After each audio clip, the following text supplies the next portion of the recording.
Hello, my friend. My name is Byron, and I'm from the BJJ Brick Podcast. I want to thank you for checking out the podcast on the YouTube channel here. It's a weekly show dedicated to Brazilian Jiu-Jitsu and having fun on the mats.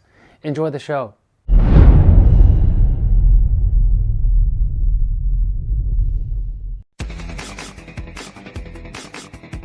Thank you for listening to the BJJ Brick Podcast. We'll be bringing you Brazilian Jiu-Jitsu and good times. We hope to flatten your Jiu-Jitsu learning curve, help you get the most out of your grappling ability, and meet your goals both on and off the mat. Welcome back, my friends, to the BJJ Brick Podcast. This is episode 245. If that was a weight class, you'd be probably on the bigger end of most jiu-jitsu people. Today we're talking about big grapplers and small grapplers and mixing them and dealing with those sort of things. My name is Byron. I'm here with my buddies Gary and Joe. Hey Gary, how's it going? Oh, it's going fabulous. I can't complain. I'm ready to have an awesome episode today. Fabulous. I love the you don't hear that one every day, and Gary just got his nails done. I'm a little flamboyant, you know that. Oh yeah. And Joe, how are you today? Marvelous. Oh, we got marvelous and fabulous. Man, I was just going to say doing well, but you guys got me beat. Yep. Yeah, life's good down on the Gulf Coast here, so well, good. Ready to rock and roll and do this podcast with y'all. I know we've all had experiences when grappling with somebody who was either much larger or much smaller. We talked a little bit about this on the last show, and we're kind of in the middle range, I feel. It depends on which gym you walk into and that sort of thing. But I think we'll be able to offer advice for both categories. If you're a small person, you might be thinking, yes, this is the perfect show for me. I'll learn how to take down these big people. Well, maybe a few tips on that. But also, if you're a big person, I really want you to get something out of this as far as being able to grapple with the smaller people and still learn jiu-jitsu and work on your game, and not just feel like you just went to a kid's class and rolled with people who are 100 pounds less than you. I think we could accomplish both those today. That's kind of the goal. Yeah, but I actually like going to the kids' class because I actually do pretty well in that class. You know, I get a couple submissions. You know, I get tapped out a couple times, but normally I get one or two more submissions than I do tap outs, than getting tapped out. Yeah, you're always kind of playing games in those classes, Gary. Well, I don't mean to. You know, I really want to just roll, you know, to establish my dominance. But a lot of times the teacher does do games. Well, that setup didn't work at all. Today I want to mention that we have an audiobook called 6 Games for BJJ. They're training games. I missed that one, Byron. Alley-oop a little and early. The miss. Yeah, right down the middle of the plate, and I swung and missed. Yeah, just want to quickly mention this. It's about an hour or so long. It's $5.99. And if you're training and looking maybe for some ways to explore your own game and maybe find things that are on the outer limits of what you're doing and just figure out what to do from certain positions, these games will kind of bring that out in you.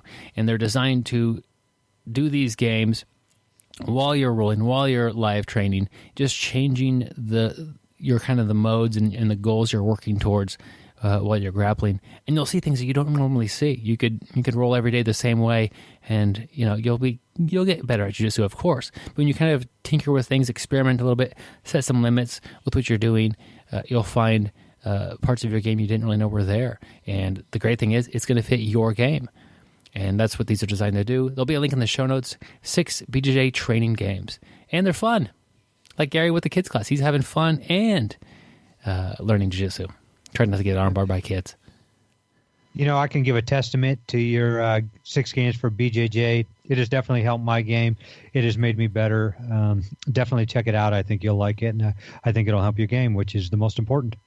Yep, it's all about getting better. So since I listened to Byron's book, I've been going left-handed a lot. So I'm with Gary. It's helped my game out, and I appreciate it. What kind of podcast is this?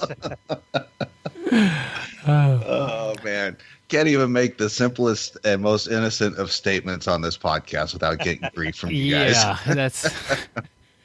Hey, Joe, at least you didn't swing and miss. You know, when Byron set you up perfectly. Oh, That's funny. We like to talk about off the mat lessons, or maybe an on the mat lesson we take off the mat with us, and this is kind of a side lesson, I think. And I've mentioned this before on the show, but it just happened to be relevant to me again. I keep a little written record, we call it like a journal, of times I'm injured or sick or anything that happens to me like that. I also keep it for my wife. She doesn't. I do it for her because she doesn't do that. But if she gets the flu in June or in January or whatever, I'll write that down, and maybe next year if she gets it again, how long it took her to get better, whatever. But for jiu-jitsu, we're getting kind of bumped up and accumulating a few injuries from here and there. And sure enough, about last week or so, I guess it's been almost 2 weeks, I kind of popped my lower back while attempting a sweep. Not the worst of my lower back injuries I've gotten. It just kind of popped, and then it was sore the next day, and I missed almost a whole week of just trying to just be extra careful. It never felt like it was the worst. But I go to my little injury journal, and I open it up, and I write down the date, and I write tweaked lower back, trying to do a sweep, and then I put the date. And then I came back and I put the date that it was basically 90% better. And so now I have that kind of record of what happened, how long it took to get better. And then kind of the cool thing is, it feels like I constantly am tweaking my lower back. Like every 6 months, every 3 months, 4 months, whatever. It feels like it's a lot more often. I look back, it was almost a year to the day. It was April 21st last year. And this year, we're recording this podcast a bit ahead of time. It was at the end of April when I tweaked my back.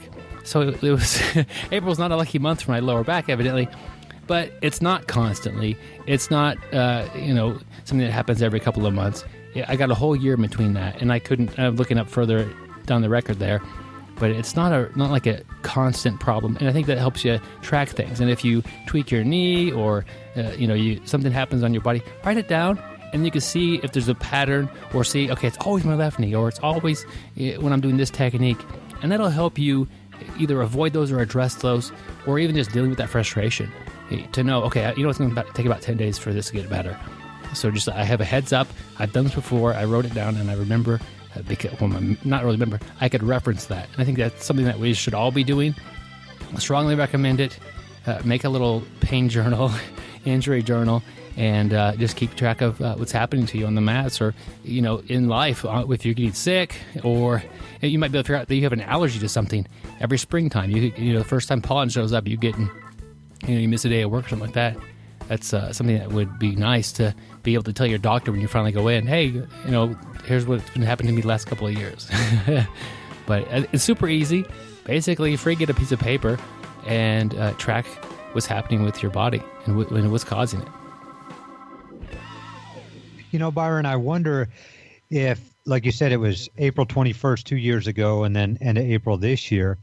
I wonder if it's due to, like I noticed over the winter time, you don't do as much and you pack on pounds. And I wonder if it's, as soon as the weather starts getting better, you're going a little bit harder and you haven't shed that winter weight yet. I wonder if that has something to do with it. Yeah, I'm trying to get that beach body for Wichita, Kansas back. Yeah. Byron with a beach body. I do think it was just coincidence, but it does. When it popped, I was instantly frustrated. There it goes again. And I expected it to look on my entries here, and it to be about 6 months ago when I last heard it. And it was a full year. Yeah. And I was, that's not so bad. Yeah. Was it in the same spot? Yeah. Okay. Yeah. So that's good to know too. Yeah. I do the same thing, but I don't keep that pain journal, which I think would be a good idea, because I feel like I do it every year, and it's always the same spot. It's always my lower left-hand side, and I wonder if it's really, instead of a year, if it's a year and a half, and it's not a big a deal as I think it is. Yeah, and looking at my pain journal, most of them are groin injuries caused by carry. Oh, and you're the one complaining about Joe talking about the left hand? Yeah. No, yeah. I'm just looking at what's happening here, and there seems to be a pattern. Yeah. But do you know any patterns beforehand? And what I mean by that is, like, I see seems like every time I hurt my back, I always have like maybe sore hamstrings or tight hamstrings where I'm feeling it that day or for a couple days before. Like, maybe I had a really tough, workout and my hamstrings were sore. And it seems like the one thing I've noticed is even not writing a journal is it seems like whenever I see that, there's a better chance I'm going to hurt my back. So now, I've kind of put it in my head that anytime my hamstrings are really, really sore, I need to warm up even more. I need to really be careful, not put myself in some crazy spots and not really explode till my hamstrings are feeling okay. Man, that's an interesting statement, Gary. I think it's amazing that you kind of discovered that about yourself. I know I would not have. In my entry, I would have wrote, I noticed hamstring was sore a couple days before this, or, the morning I got to work out. Yeah. And hopefully next time if I notice that happens, I look on the notes and I see it happen again. And just anything you can learn about your own body, because it is unique, is going to help you stay on the mats longer and help you avoid injuries, avoid some of that frustration. And for me, I have to write the stuff down because I'm not going to remember when I did it and what it was like. Yeah, I do like that idea, and I think I'm going to start doing it. But do you just write it down when you have an injury, or do you just keep a journal every day, kind of saying how you're feeling, or do you just put it down like, hey, I did April 28th, let's just say, I hurt my back today, and doing this, and this is how I felt. So I do write some things down almost every day, but in the back of this little book I have a page I wrote down on the top of it, pain journal. And then, so I'm only looking at stuff that is actually bothering me physically. And yes, I kind of mix up, if I'm feeling kind of ill or any of those types of things, but I know where to go because I couldn't filter through a whole year's worth of stuff to find when last time I hurt my lower back. I look on this, it's like 5 lines up, and there it is, and it's easy to see. That makes sense. Yeah, I'm going to steal that from you, Byron. I think that's a good idea. Well, don't steal mine. Make your own, Gary. I kind of need mine's personal to me. Byron, you take everything so literally. Like that time I took your back. Literally. I got your back, I guess. Man, I butchered that one. Well, we're all setting new records. For butchering. Well, that brings us to the quote of the week. Thank you, Joe. I think there's some correlations to the quote and to your life lesson, Byron. The quote is by Lenny Olson. It says, if you have committed a mistake in the day, make a note of it, learn about its cause, and respond appropriately to resolve it, and in turn boost your confidence.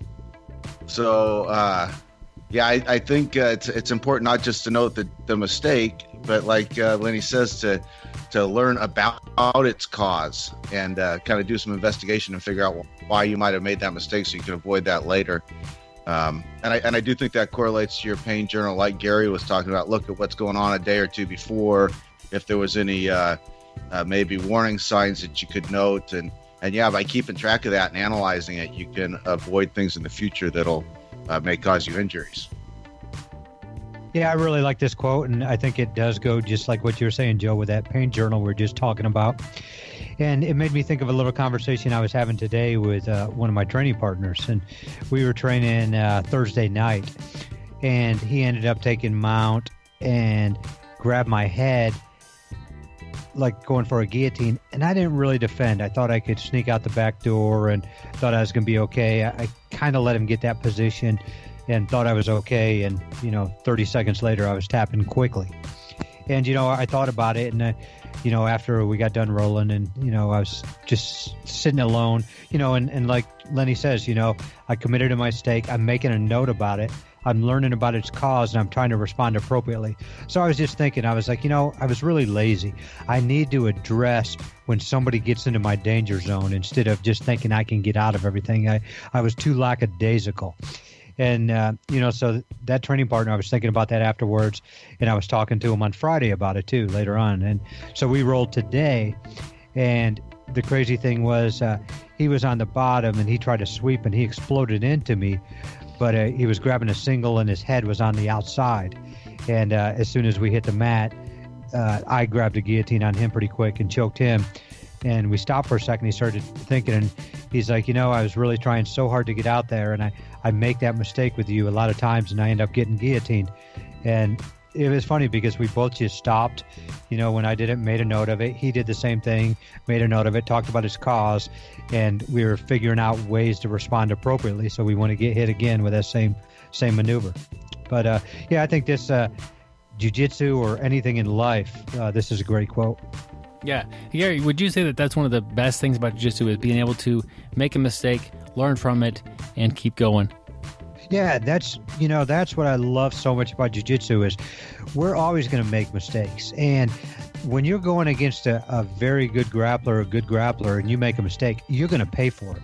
And it's such a fun game because then you, as Lenny says, you make a note of it, you think about its cause, you respond appropriately. So then what you try to do is you have to figure out another way to take the back or to get the sweep without exposing your head, your arm, or whatever you expose. So it's kind of neat because you're never going to take that same path to grandma's house. You're always, there's always going to be different goblins and everything jumping out of the path. And, everybody's got a different way to keep you from getting to grandma's house.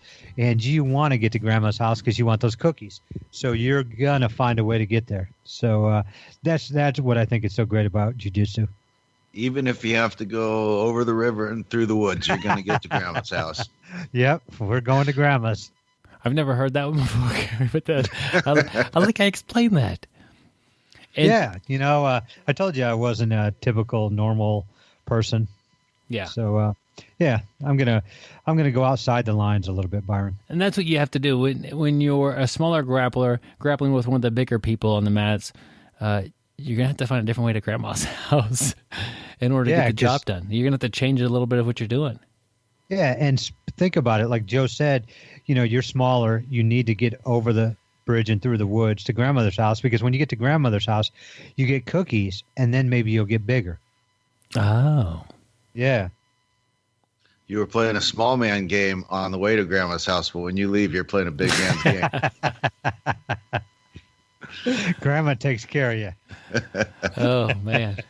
This is already deeper than I thought it would ever be.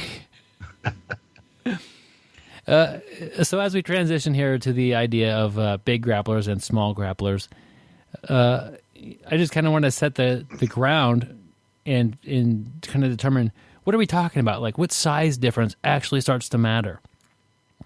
For you guys, maybe personally, what do you feel? And then maybe just for the average person, I don't know. Joe, when do you feel like you take note of somebody's size difference? Well, I think one thing that's got to be considered is fitness level.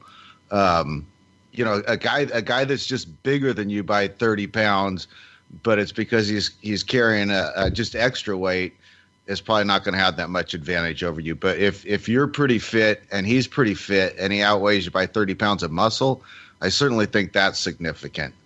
I don't think 10 or 15 pounds is too significant.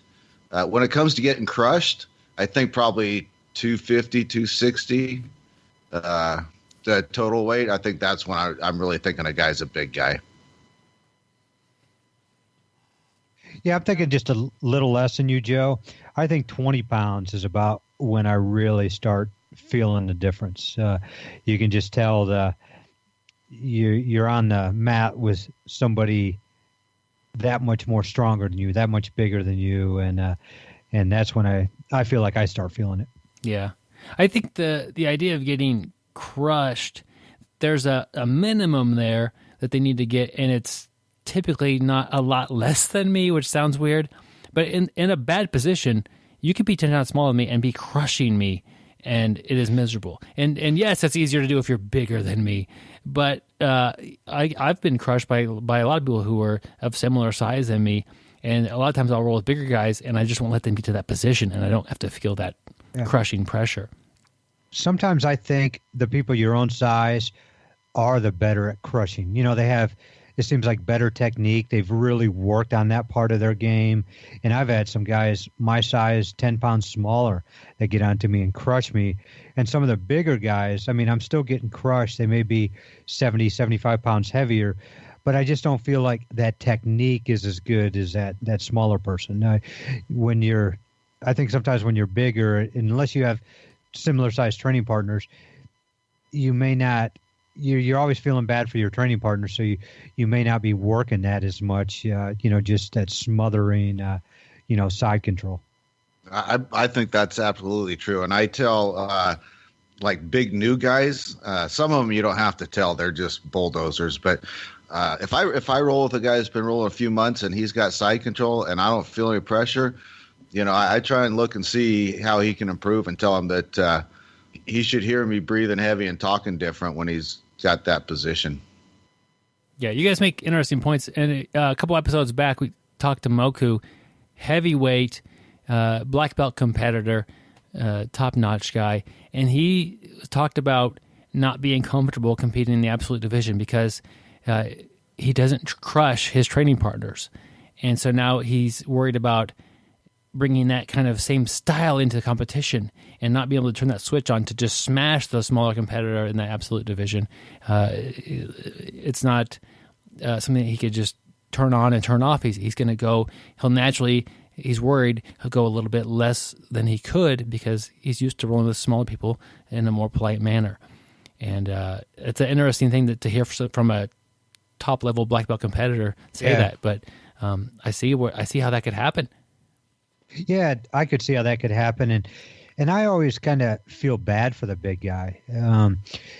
Everybody's always saying. I know Joe and we were talking about it last week. Don't use your weight. You're too big, and I don't know. I just feel bad because if you use all your weight, people are like, hey, that's a disadvantage. You're cheating almost. And then on top of that, if you get tapped out by somebody littler, everybody's talking about it. You roll with that guy. People are watching it.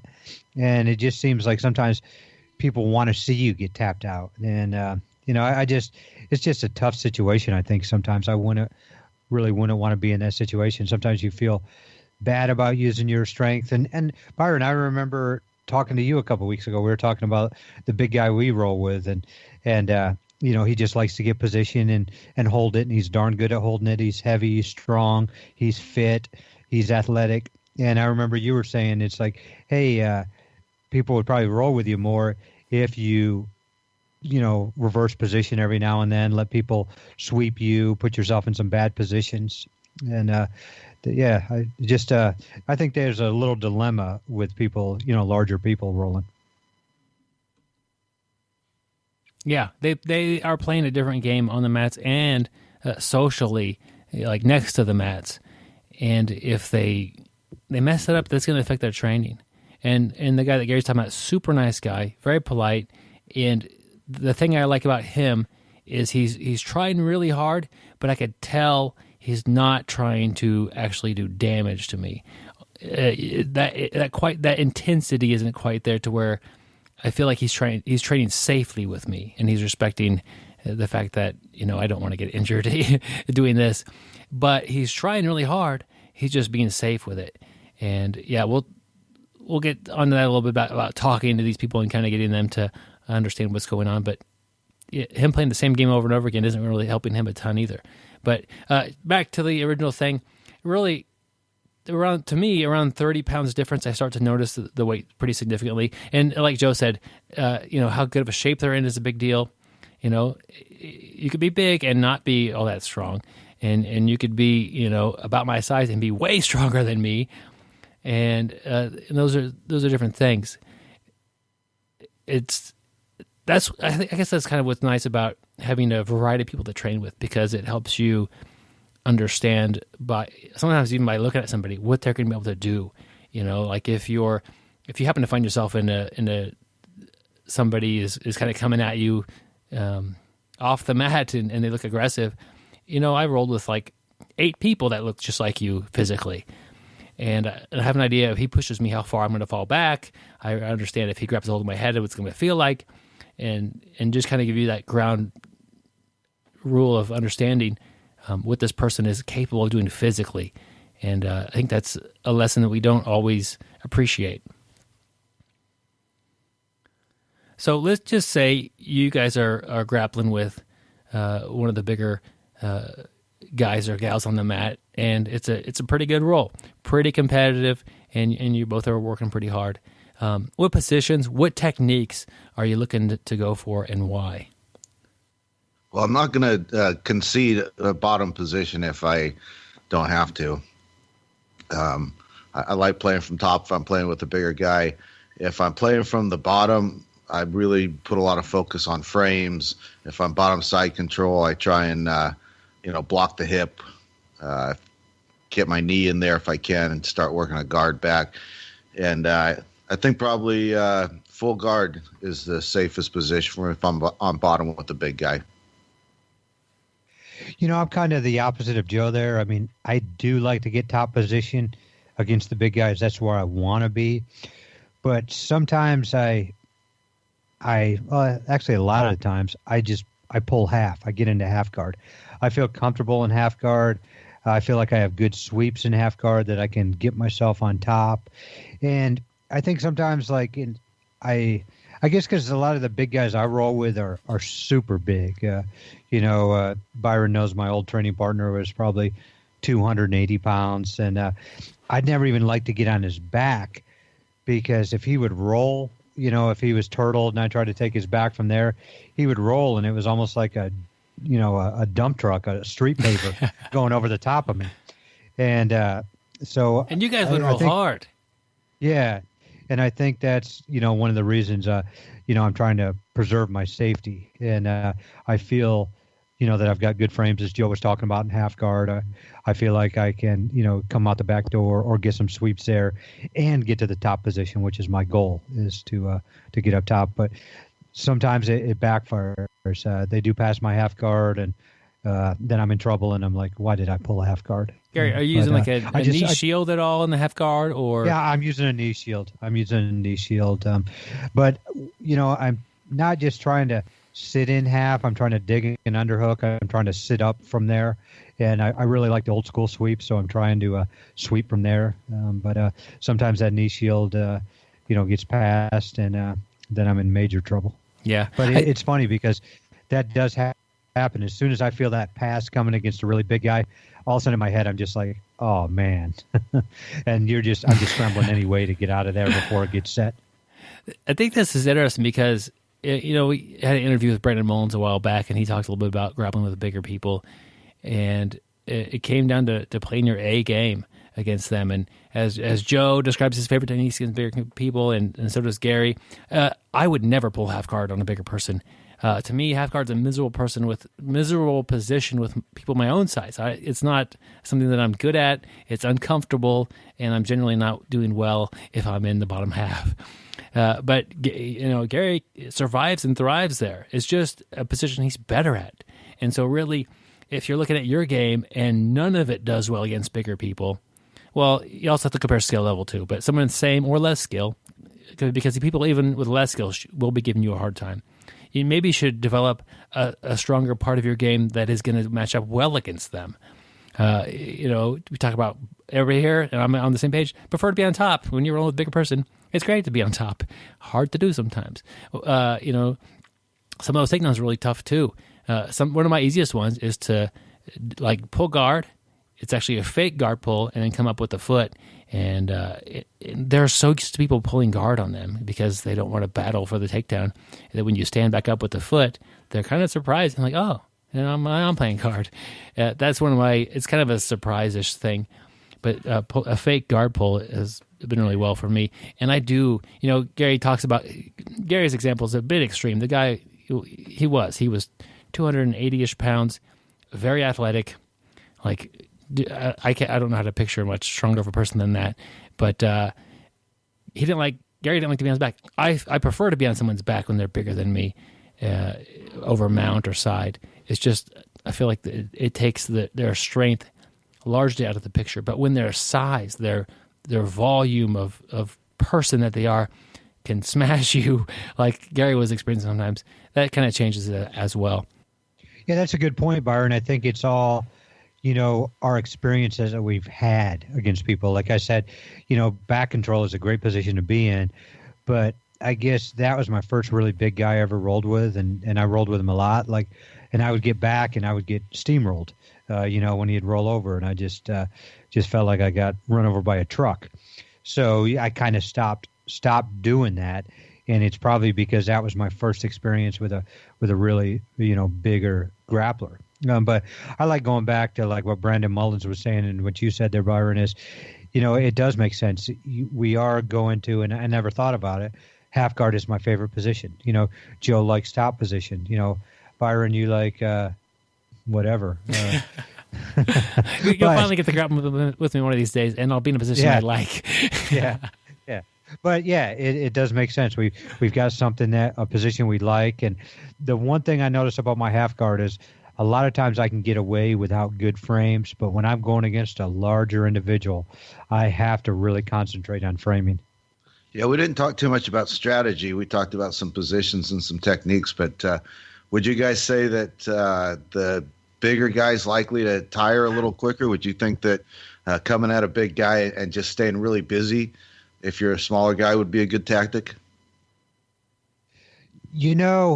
It goes back to the experiences. The two big guys I grapple with all the time, those guys do not tire, which is kind of crazy. That's true. Yeah, you don't expect it. I mean, these guys are machines. And what I find happens to me is I like to stay busy. I'm that guy who always likes to just throw submission after submission after submission out. And when I'm going with these guys, I tire so much quicker than regularly. And, I'm so worried about not getting past that my submissions don't come up as often. And maybe that's one of the reasons why they're not tiring. Like I notice the more, like as Joe said, I'm moving and looking to finish the game, people get tired quicker. And maybe I'm so worried about, keeping the pass happening that I'm not, throwing up as many submissions, because I do have a habit of throwing up submissions and letting somebody pass or get a better position. I'm more worried about the submission versus position, which is actually kind of backwards. I don't want to get overly excited about somebody getting tired. I mean, I'm not competing here. I'm training hard in a classroom setting. If somebody's tired, sit down around and let's roll when you're not huffing and puffing and trying to catch your breath. Making some to Grandmother's house, little Goldilocks. But and skill comes into play here. It's not necessarily fair for everybody to hear this, but I'd rather win the positional battle while they're fresh, while they have what they have available for them, and defeat that. A smaller person can keep up the pace as long as they're not getting crushed. And sometimes they'll wear out the person, and that's from a strategic point of view, that's a good strategy. And I would say if you're able to do that, that's great, because what happens to the smaller person is the pace can't be kept up, not because they're tired, because they're being smashed and they're being pinned down to the ground. If you're able to move and keep things moving, you're doing well. You're keeping your frames. You're keeping, you get more attempts at things than if you're getting smashed.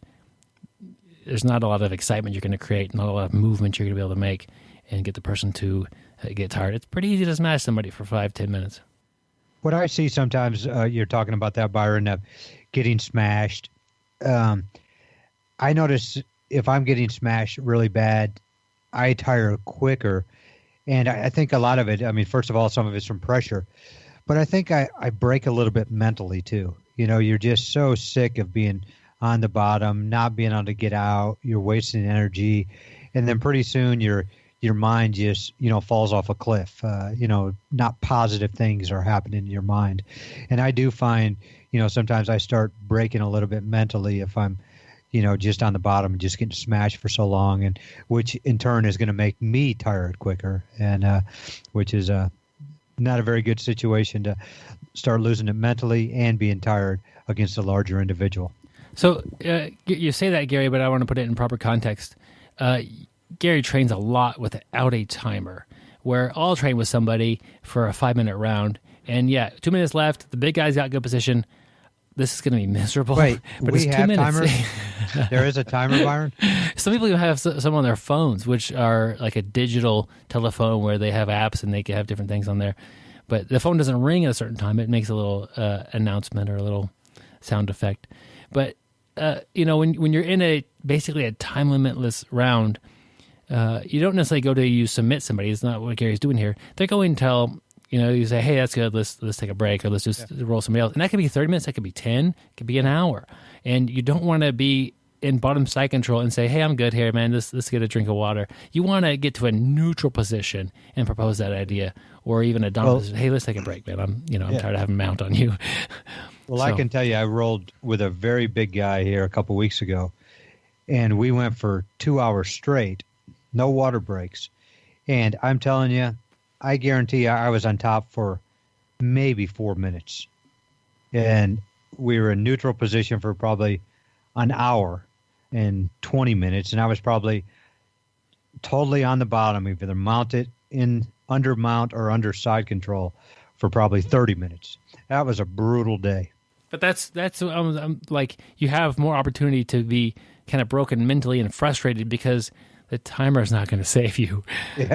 Yeah. I mean, I wish there was a timer to save you, but you also make a good point. You were just talking about, let's just say you're not going with a timer. And, there's been times where I've been on the bottom, maybe mentally broke, and I just want the round to end. And let's say you're not playing with a timer, and, normally you always say you have to get submitted.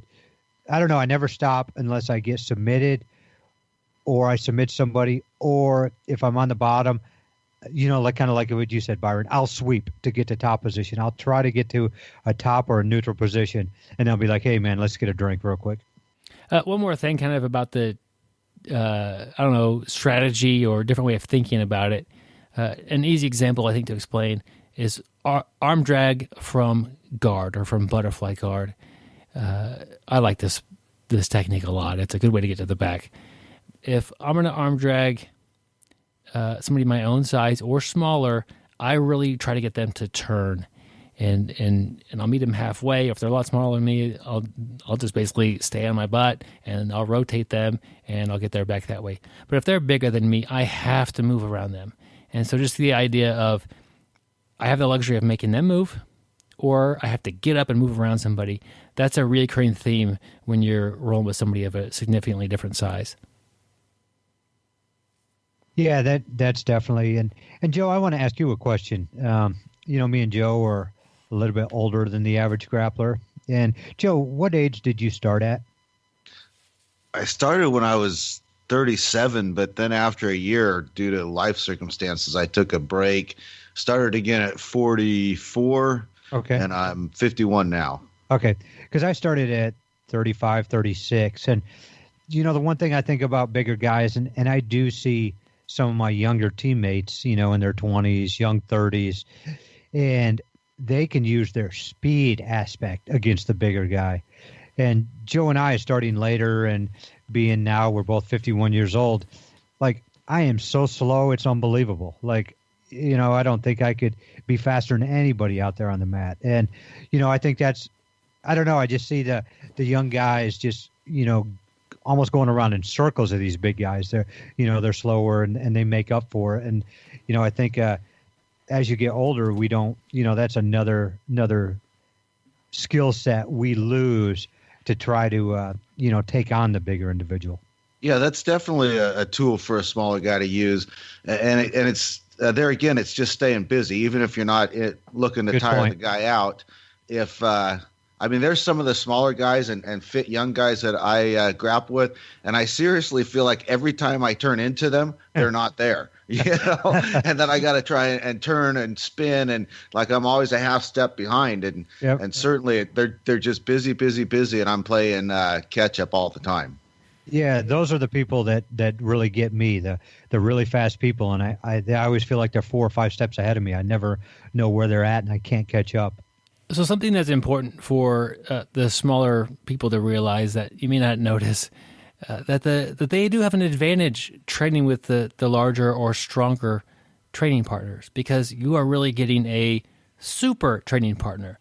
You're getting, if you could plus 5 points to their size or to their skill or to their speed, you're going to train against somebody who's got advantages over you, which really gives you a training partner that is kind of supercharged versus you.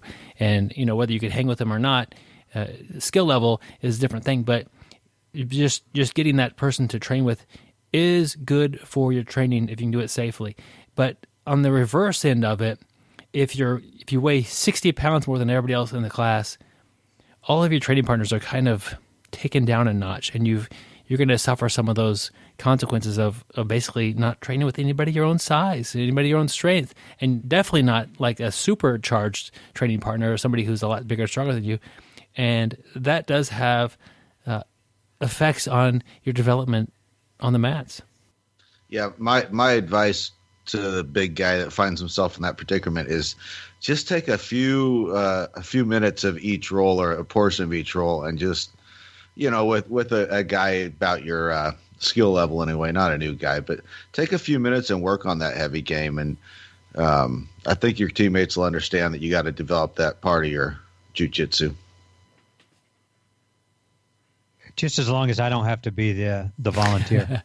Some people mind it more than others. I mean, I know we have a lot of kind of medium-sized guys at Fox Fitness who don't mind getting kind of smashed by the bigger ones. And yeah, so find one of those guys for a round each night and work on your pressure. Yeah, that's a tremendous opportunity to do that. And when the bigger person shows up and they're new, that is awesome for you. The one thing you don't want to do, which happens, I think, all the time, is to see who's bigger and stronger and run them out of there. So you're still the big dog in the class.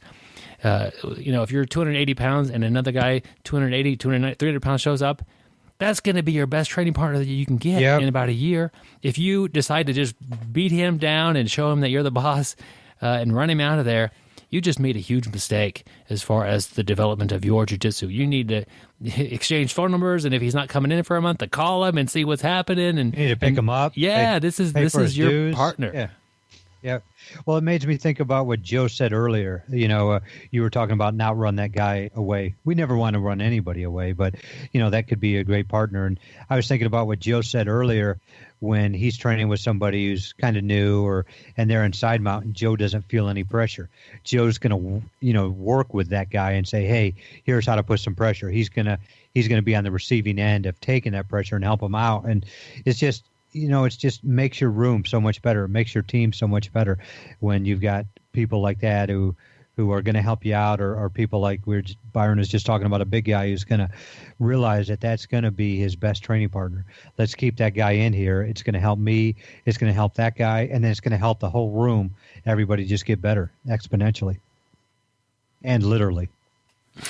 This is way off the beaten path, but as you were talking, Gary, about the big guy and the new guy, and we've got some new guys at our gym at home, and they're younger guys. They look like they've been big their whole life, and one of them should have crushed me and didn't, and we talked about it a little bit.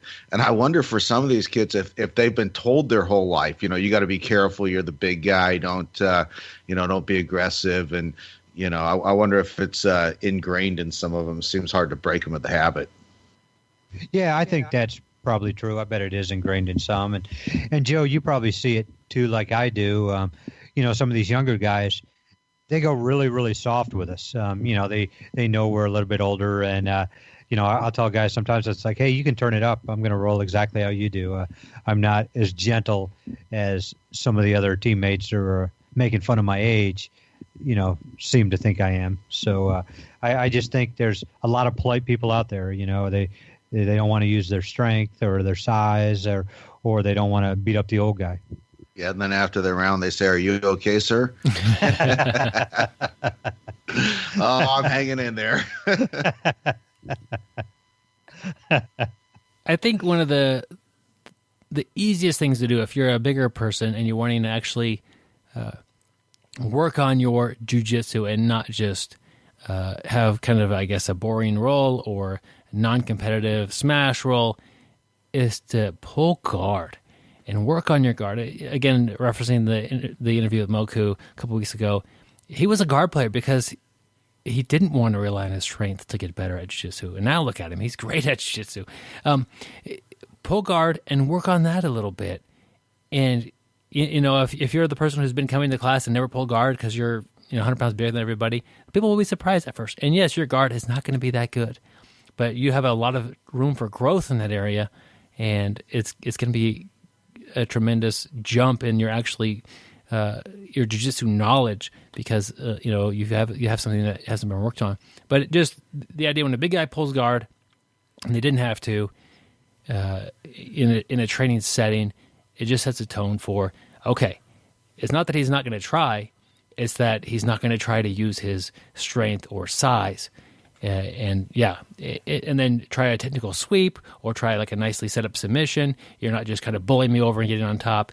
You're trying to use your technique and try to set up the things that you've learned and not use your power and strength. But it's just from the bottom position with a guard, any guard, I think it just forces you to lose a lot of that size advantage from the get-go. That's why the big guys like to play top game versus each other, because they do have a size advantage, and that's to play top is to use it. Hey, we've been talking about the big guys. I think it's time to talk about the smaller individuals and the trials and tribulations they go through. Was that better, Joe? Yeah, I think you said this better. I butchered our last segue, so I had to try it again. Yeah, it's different for the smaller people, obviously. I think they're easier to sympathize with, not synthesize with. I think it's a lot of this has to be handled next to the mat, not necessarily on the mat. While you're rolling with somebody, it's a little bit hard sometimes to deal with that. And so it could be the role of a coach or just you as somebody standing up for yourself and saying, hey, let's say somebody's 100 pounds bigger than me or 60 or whatever. And, I did tweak my back last week, or I guess it's been 2 weeks ago. And, hey, do you want to roll? You know what? I'm going to sit out this round with you. I'm sorry. Maybe next week or maybe next time. I kind of tweaked my lower back, or I'm not feeling it today, or I'm already pretty exhausted. And man, I know you're going to take it to me. Any of those, it's okay to say no, thank you, and not in a demeaning way and not be rude to them, but just, I'd rather not. You're more than I feel like I can handle right now. And when they get this a few times, they might look on what they're doing and try to change that, or they might just, grab somebody else and roll with them. But I do think it's perfectly okay to say, hey, man, I don't really feel like rolling right now. But saying that, oftentimes, if you kind of watch these bigger people play jiu-jitsu, a lot of them are super safe. I remember when my wife first started training, I'd match her up with some big people, and she'd be looking over there and she's like, this is the biggest guy in the class. Yeah, but it's going to be good. He's not going to hurt. Don't worry. And she was surprised. And sometimes there's people that were much smaller than those people closer to her size were the ones that were being rough and not fun to roll with. And you can't judge a book by its cover, Gary. That's just another idiom that we used to throw out a whole bunch of those. Yeah, you can't do that. Yeah, it's funny you mentioned that, Byron. The roughest roll I've had in the last week or two was against a kid that was like 145 or 150 pounds, and it was just rough cross face and rude, north-south behavior. I mean, it was just nuts. And so, yeah, you think the big guys are the one you have to worry about, that they're going to beat you up. But sometimes it's that little guy and flying elbows and all kinds of behavior that needs to be corrected. Yeah, when north-south behavior is kind of nuts.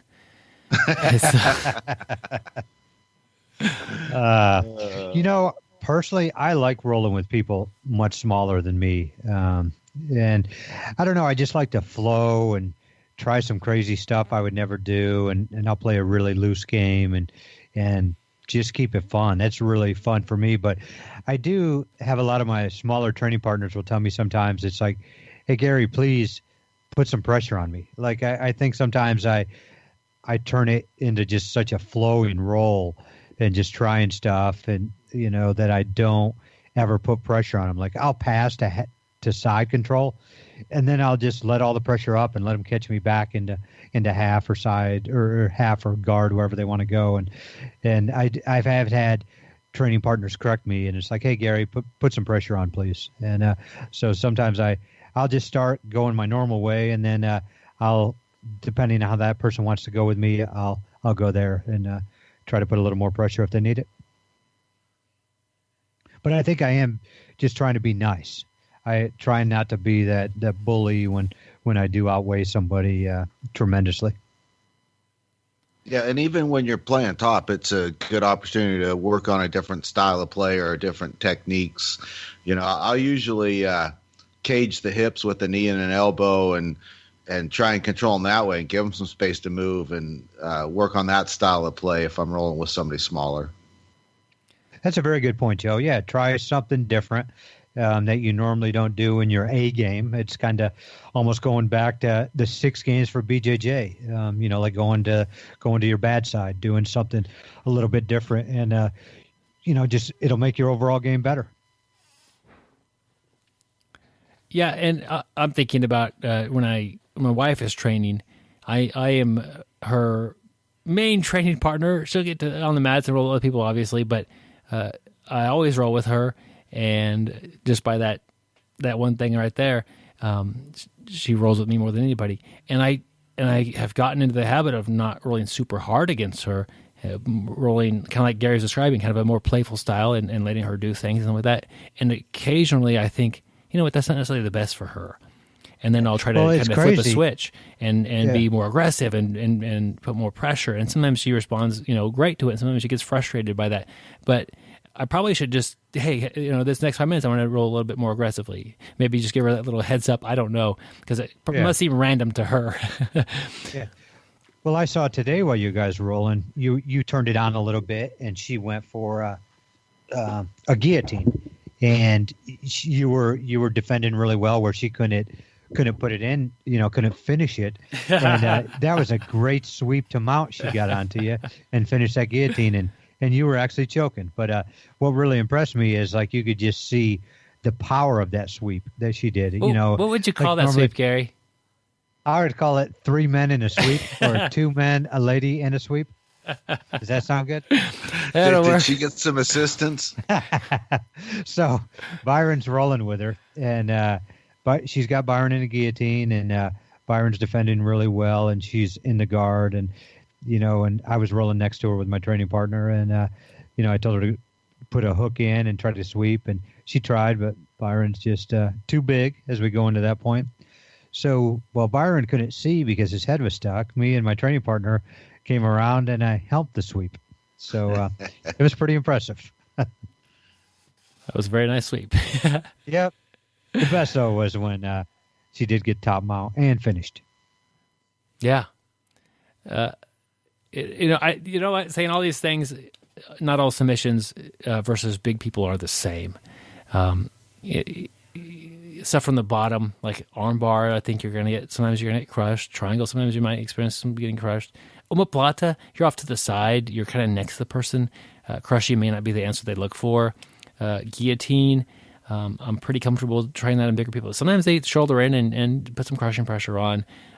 Just kind of explore the different methods the big people escape and find ones that can't really use our size as much. They have to fight the technique.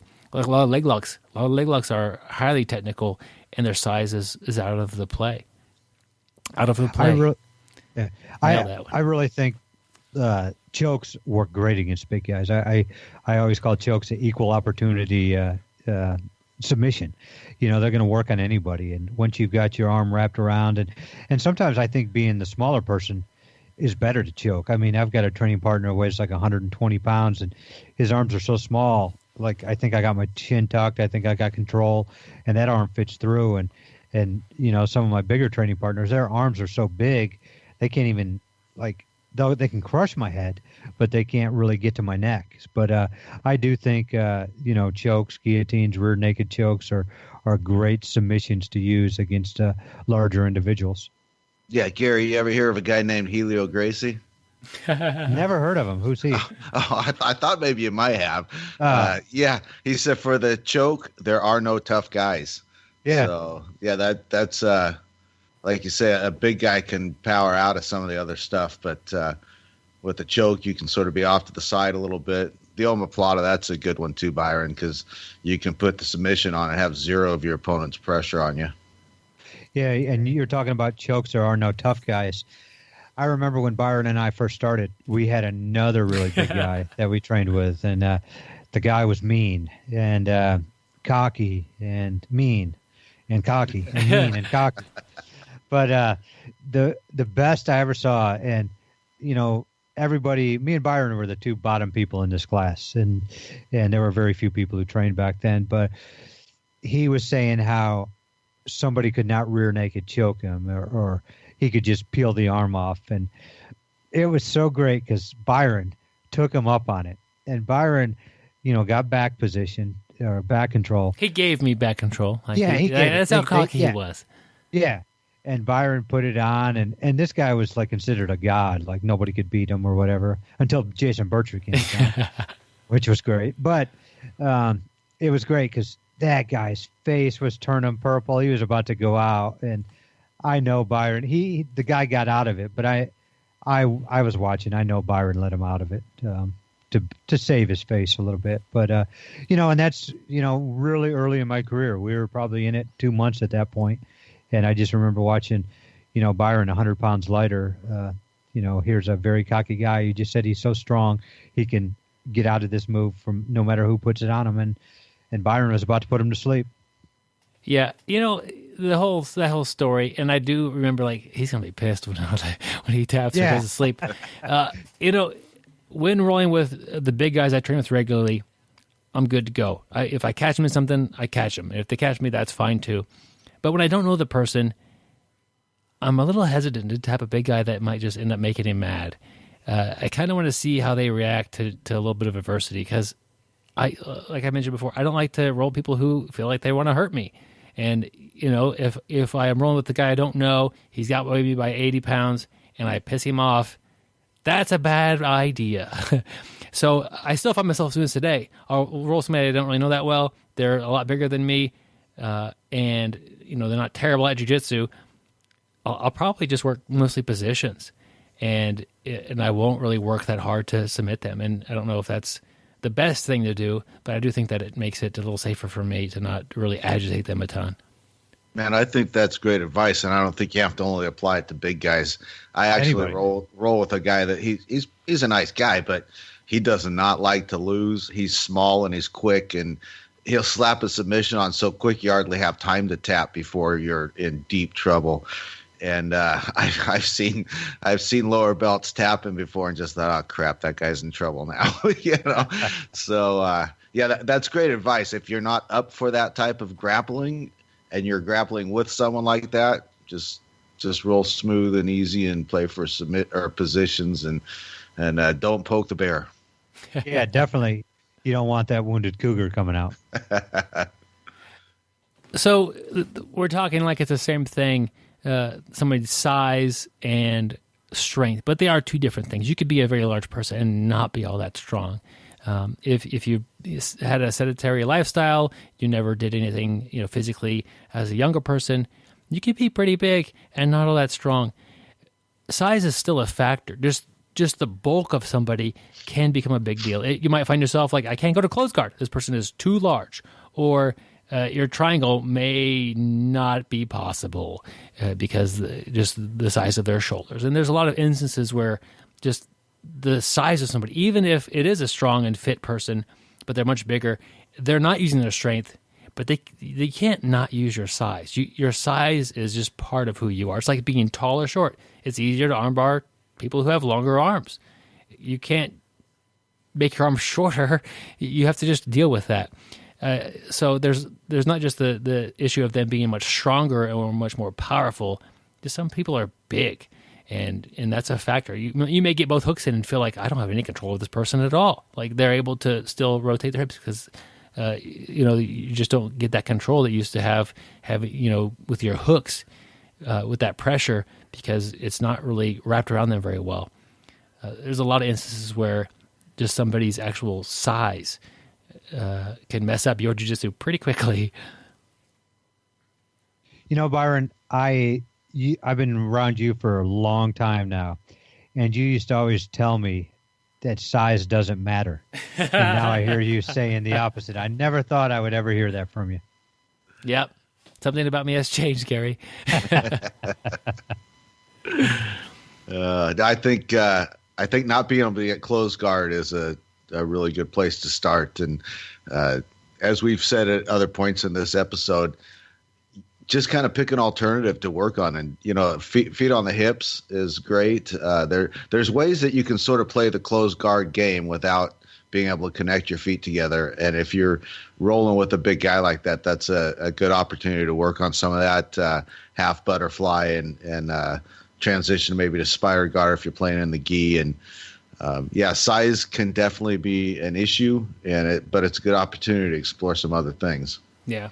Yeah, you're talking about, you can still use guard even if you can't connect your legs. And I've had that on people where I've had mount and my knees still don't touch the ground, so it's like I'm kind of on a log. And what I started doing is going to that frog guard, where I put my feet up almost like I have butterfly hooks and just moving from there. And that was one of the ways I developed it, which is against a guy that I didn't like to take mount because my knees wouldn't touch. Just like I was on a log that was, would move back and forth. Yeah, I guess either putting the hooks in, you're talking about putting them up in the pockets of his hips, or yes, correct. Yep. Or transitioning to like a technical mount or something. But yep. Yeah, just trying to hold regular mount up when you can't touch your knees to the floor isn't going to work. Yeah, that didn't work at all. And I'll never forget the first time I got there. I'm like, okay, what do I do? I'm just like, this doesn't make sense. My knees are 2 inches from the floor, and I'm not stable. And nobody's ever brought this up to me before. What can I do? But that's what's great about this is training with a diverse group of people. And you may not have the person to train with every day, and maybe you're traveling and you experience that for the first time. It's like, man, that didn't work at all, or that was totally different than I thought it was going to be. But you put that in the bank and take it as a lesson learned. And sure, sometimes it's frustrating, being a smaller person rolling with a big person, or maybe being the biggest person in class and not getting, not feeling like you're getting a whole great workout. But it's just important to understand that this is just part of the process. If you're constantly getting beat by a bigger person, keep working on your technique. If you decide to compete, you don't have to compete against big people. That's not a big deal. And they are pushing you past your comfort zone, by definition, if you're experiencing that frustration from a bigger person. I think a lot of it, talking to my wife after, training someone, she is frustrated because even though she did something correctly, even though, it was done to her satisfaction, it didn't work. Somebody just muscled out of something, and that's part of it. Keep working at getting better. Maybe we'll do something differently or do a different thing entirely. And there are ways to dismantle somebody who's much stronger than you. But when they also know jiu-jitsu, it's pretty tough.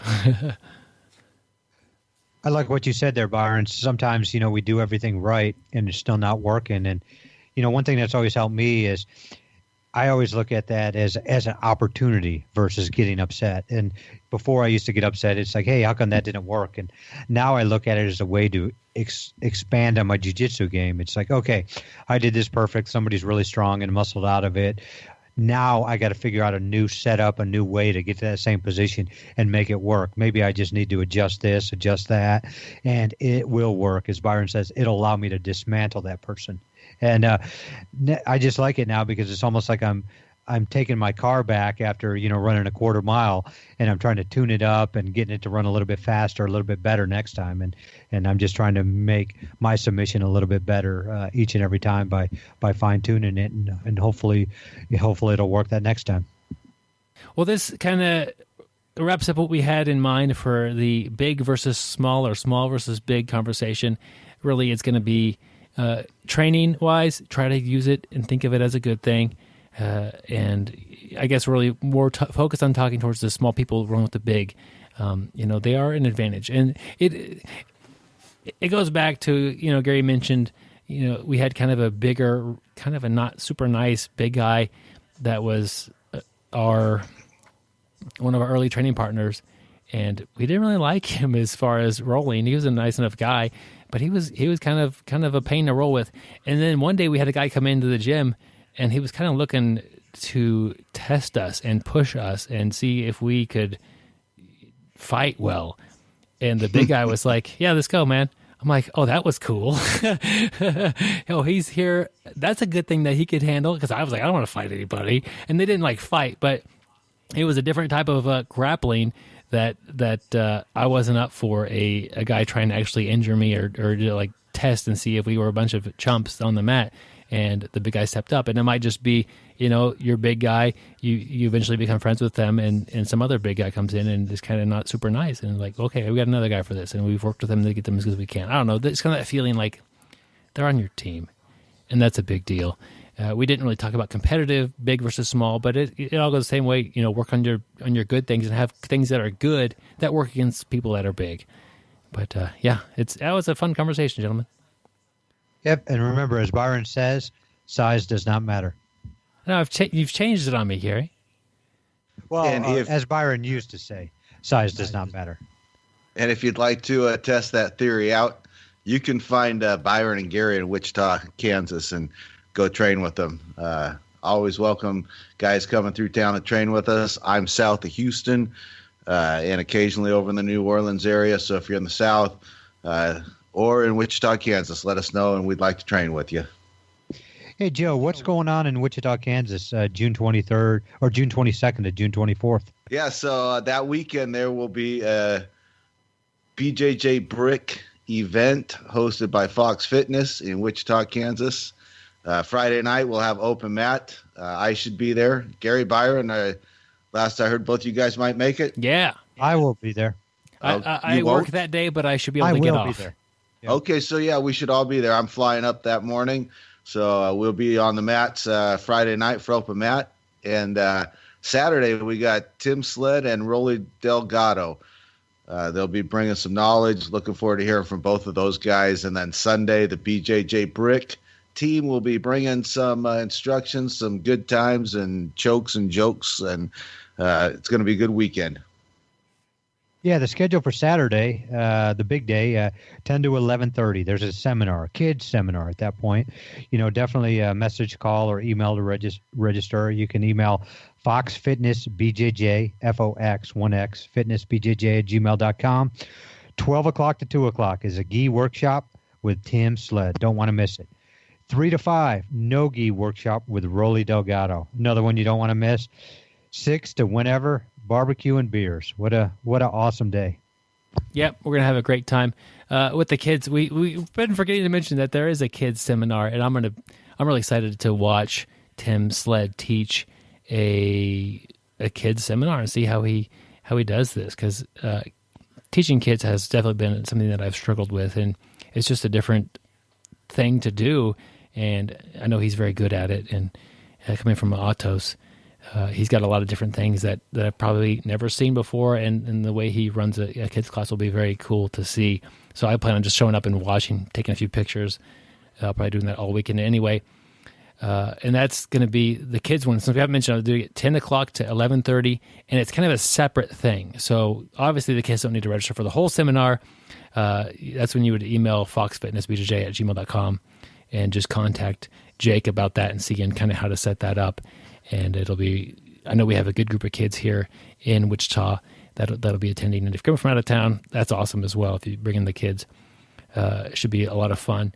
Trying to figure out the best time. I don't know anybody's schedules on Sunday, but maybe after the BJJ Brick guys do their thing, our thing, get showered and cleaned up, and maybe lunch together, and I'm working on finding a location to do a kind of a live recording in front of a little bit of an audience for an episode. Would be kind of a fun thing to try. Also got one of our Patreon supporters, Mindy's coming from Kansas City, and she wants everybody to know, especially the ladies, hey, there'll be some ladies in attendance at the BJJ Brick event. So if you're on the fence about, will it be the only girl there? No. There'll be a handful, of course, and you'll be able to partner up with anybody, that wants to partner with you, I suppose. I don't know how to say that, but I know Mindy will be there, my wife will be there, and a handful of the ladies from Fox Fitness will be there as well. So, you won't be the only woman there if you're questioning that. The answer is there'll be several, and they'll be having fun. So girls on the mat, kids seminar, something for everybody. Gary, I do think that's a little bit of bad news for you. Those kids are going to get tough. They're going to get better. And your success in the kids class is probably going to go down the next week. Well, I think I'm not going to show up for any more kids classes after the 23rd, so I should be safe. I always dodge good competition. Yep, Gary, he's clever about when to not even show up. Yeah, definitely. Speaking of clever, our own Byron Jabara is pretty darn clever. And Byron, this week you have your own article. I did it, Tell guys. us about it there, Byron. Okay. How was that for a segue? Very nice, Gary. Thank you. I'm reading this book called Practice Perfect and 42 Rules for Getting Better at Getting Better. It's a really cool book, not about jiu-jitsu, but about the idea of practice and what to do differently and how to change your practice and that sort of thing. And I kind of got this idea from that, and I put it into the jiu-jitsu world and gave some examples. But the idea that critiquing somebody and correcting somebody, that's two different things. And it may seem like, well, it's about the same thing. Totally different things as far as results. Yes, you're trying to help them, you're trying to coach them and guide them. But the critique is when, Gary Kimura's me, and then he tells me, yeah, I did that because when you tried to escape, your elbow came out a little bit, or you shouldn't have turned it that way. That was the wrong way to turn, or whatever he gives me for advice. That's a critique. That's feedback I desperately need. I need some help because he's Kimura me unanswered a million times, and I appreciate the feedback. But to correct somebody and make that correction is a great tool. So Gary Kimura's me, finishes it, and I get tapped. Or at this point, I know he's basically got it. So he could set it up, start to finish me, and then I tap, and hey, Byron, let's rewind a little bit. So we just literally rewind what we did. He's back in position of getting the setup Kimura, and he could tell me, right here, you need to do this. I don't know what the answer to this question is, but right here, you need to turn your shoulders down, or rotate your body, or don't worry about fighting your hands, fight the position of your arm. That's a correction. He's correcting me in what I'm doing, and it's a problem that I've had consistently, and he's changing my game. And then he says, let's go, make this correction and let's go, or focus on this idea and let's do it. I'm going to Kimura you again if you don't do it, and we get to do it again. And he may Kimura me again, or maybe I bust out of it using his own advice. And that's the difference between a critique is telling somebody what they did wrong, and correction is going back and letting them fix it and get that muscle memory changed. See what it looks like when they do it right. See what it feels like when they do it right. And, I'm reading this book, and I'm like, this has to be explained to the jiu-jitsu world, because I think we're all good about critiquing somebody, giving them a little tip, telling them how it worked, but saying the words, hey, stop right here, pause. Let's rewind a little bit, and I'll show you what you did wrong, and let's go again from that same spot. That's a hugely powerful tool hugely powerful, that's a great way to say that. It's a very important tool to help people develop jiu-jitsu in their own game. That's all I got, guys. That's awesome. That's hugely effective. It's going to be huge. Well, I can tell you that's the way I learned. And I do that, in the giving and receiving position. Oh, that doesn't sound right. But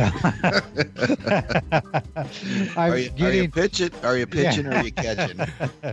Or like in the submitting or not getting submitted. There you go. Submitting or getting submitted. And that's the way I learn it. If I'm catching somebody with it, I'm going to critique them and tell them how to get out of it. But we're also going to then do that correction that Byron's talking about. We're going to get that muscle memory. We're going to do it. And same thing when, I'm rolling with Joe and Joe catches me with something and it's like, hey, Joe, how do I get out of this? Joe tells me how to get out of it. And then we're going to drill it a couple times. So I know it. And then, then we're going to get back to rolling but I'm going to keep drilling it, for weeks on end. So I get to that point. And, I think that's the way, like Byron said, to learn, to get better, practice is what's going to help. Yeah, I would say that I don't think critique is necessarily a bad thing. I think they each have their place. It's hard to if I roll with you and I say, hey, give a look at my guard work and tell me what you think. There may be so many issues you can't fix them all in one training session, but you can offer a general critique and point some things out, and I think that has some value. And then, like you said, if it's a simple thing, if it's something we can fix right now, let's take the time to do that. Yeah. Well, I'm not saying never critique somebody, but just the idea of having them go back and do it again. It may be more geared towards fine-tuning things, but letting them experience it done correctly, I think it's a big deal. So the article is on our website, bjjbrick.com. There'll be a link in the show notes. I think it's a simple concept that may kind of be a little deceptive as far as the effectiveness of correcting somebody, letting them hit that play button and go live with it, and actually feeling the difference. Check out the book as well if you're looking for different coaching ideas. I've written a couple of articles that haven't been released yet. Maybe they have by the time this is out, but from the ideas from the book, Practice Perfect. I really enjoyed that one. Not a long book, not a hard one to read either. It's a good coaching book. Is there a lot of pictures, Byron? No, I mean, I have more pictures on the article than I think the book has in its entirety. And I made this article also a video, kind of hitting it 3 sides. I'm going to try to do that as well. Anytime I write an article, turn the camera on, sum it up in like 5 minutes, and that way I could do a video of it. I think I do a little bit better job of saying what I think opposed to writing it down in an article. But anyway, it's just so much easier to crank out a 4-minute video than it is to write a 6-paragraph article. Might as well do a video. So the video is the Cliff Notes. So I didn't know you had the video out yet, so I'll watch it later. But I thought it was a great article. I like the way it was written, to the point, and it's a valid point for sure. Quick note about our social media. Check us out on Facebook, YouTube, and those are our 2 biggest ones. And just mentioned our article has a video companion with it. Go check out the article or go find the video, and then they each link to each other. Man, that's convenient. Also have a app, which if you're not used to listening to podcasts, maybe you're sharing this with somebody. You have an amigo that likes podcasts or that doesn't really understand podcasts. Have them get the app, and that should be an easy way to get that onto their telephone. I want to give a quick shout out to our Patreon supporters. They have been hugely big. They have been tremendous in helping us grow this podcast to what it is today. I want to thank Mark, David, and Brad for being continued Patreon supporters, and it means a ton that those guys would say, hey, yeah, I want to support this podcast and help it grow. I'm only pitching $1 or $2 per episode, and lend in my financial support. It means a ton to us, guys. So if you want to help us out and help us grow, there's a link in the show notes about Patreon where you can pitch in $1 or $2 per episode, and it helps us a ton. So check that out if that's something you want to do. I've had a great week talking about people, big people and small people on the mats. I think this is one we probably should have covered a while ago. Maybe we've talked about it. I know we've talked about it like in little segments, but to have a full episode on this thing, this was great, guys. Okay, time for our audio book of the week. Byron's working on a good one. It's called Over the River and Through the Woods to Grandmother's House We Go, Training Opportunities You Might Find on the Way to Grandma's House. Yeah, this has been something that I've been really passionate about as far as when you walk in the woods and you've got that destination, you're wanting to get to those cookies, but there's some dangers along the way. You've got to be well-trained to handle those. And I'm already having a little bit of trouble here because I don't know. I think the big bad wolf is Goldilocks. What is the main culprit of the grandmother's fairy tale? Help me out here, guys. Well, you do have to worry about the big bad wolf. But he huffs and he puffs and he blows the house down. No, but that's not Grandma's house, is it? We're butchering this, gentlemen. So there are 2 different wolves, I think. One is the 3 little pigs, and one is Grandma's house. Yeah, Grandma has a wolf too. Yeah, she just doesn't blow the house down. This one's trying to. It sneaks in, eats. Yeah, this is a terrible story. It sneaks eats the in, porridge and eats the porridge. That's the Goldilocks one. It sneaks in and somehow replaces grandmother in her place, and you're like, "Wow, what big teeth you have, grandmother!" And better to smile at you or whatever it is. And it's actually a wolf the whole time. But the idea that you're on your way to grandma's house, you got to do some training, you got to get ready. You don't know what's going to happen. I mean, I guess it's kind of a wild place. So yeah, you're doing your bear crawls, your gator crawls, your gator rolls, and all these different things just on the way. So I think it's a good idea to be able to train without training partners, which isn't typically effective training, but you could always do a little bit of things, especially if you're away, on the way to grandma's house. You're not, I don't know of any gyms anywhere near my grandmother's where she used to live. So yeah, you're going to be out for a little while. Still, do some of that training, do a little bit of maybe the same warm-ups you do at jiu-jitsu, and make the most of it. So that way, when you get to grandma's house, you might be a little sweaty, but it's mostly your sweat. But you are ready and warmed up in case there's a wolf there. And that's the big thing. It's about getting warmed up before you get there. Yeah. Well, I like your article on, how to make the most of your training in awkward situations. Like, tell us a little bit about the chapter you have of how to shrimp on the forest floor and not be annoyed by all the pine cones you're shrimping over and poison ivy and stuff like that. So, yeah, talk a little bit about that chapter. I really enjoyed that one. The biggest thing about shrimping on the forest floor is you got to have a belt. It may seem a bit stupid, but when you're not wearing your normal grappling clothes, sometimes your pants are a little bit loose. And when you start shrimping and your pants kind of get creeped down a little bit, that pine cone might get a little more friendly than you anticipated.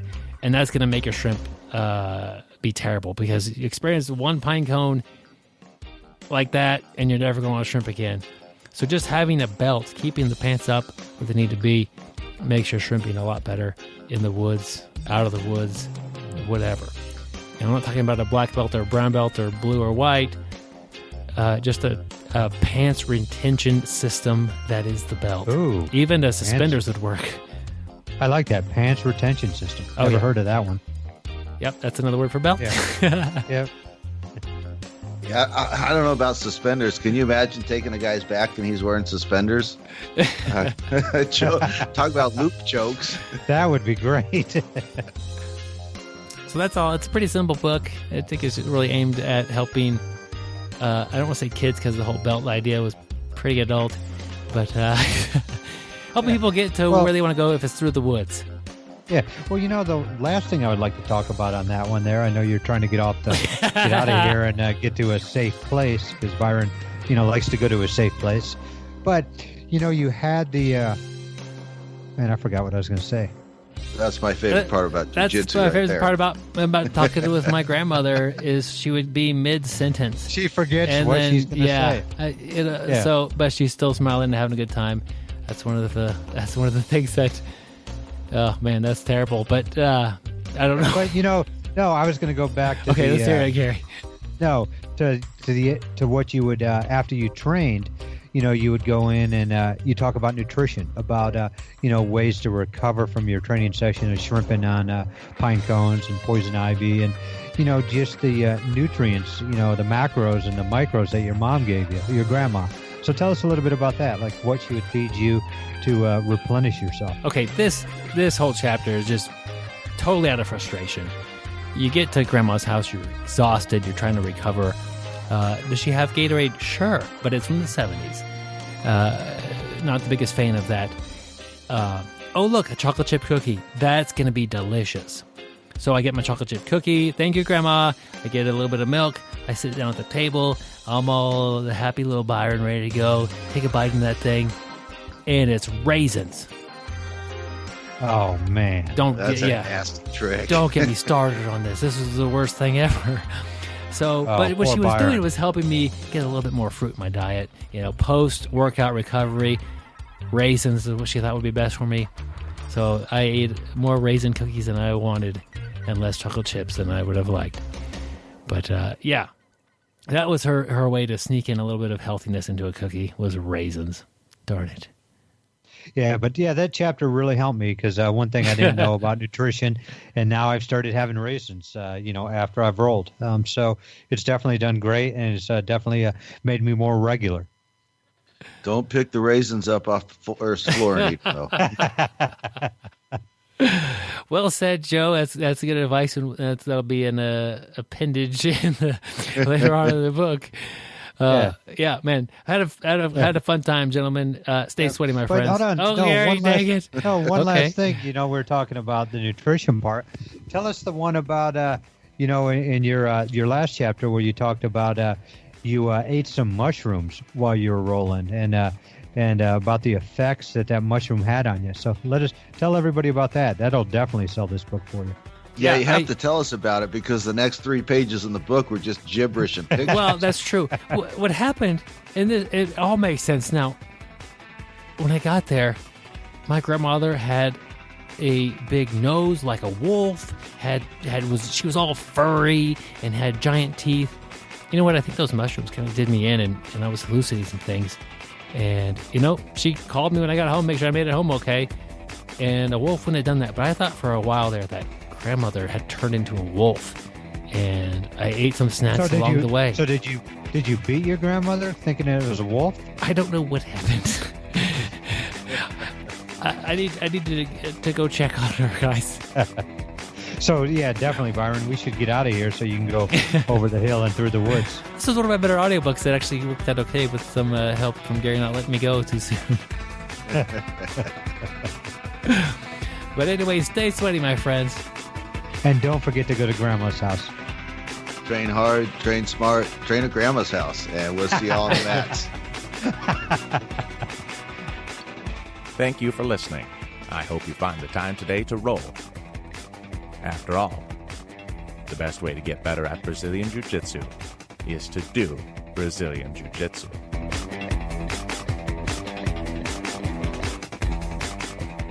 We've spent a lot of time talking about the big guys, but what if you're the small guy? What do you, what do you do? How do you survive? That's a terrible segue. Start that over. You butchered that one, brother. That wasn't terrible, but...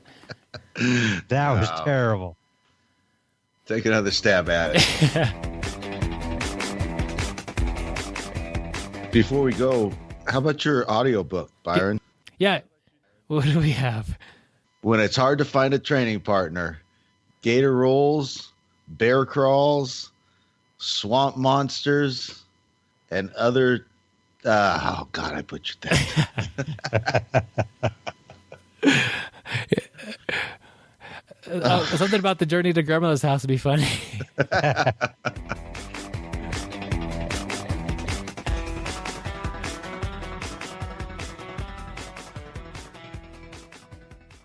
Thanks so much for checking out this episode. Hope you enjoyed it. Hope you learned something.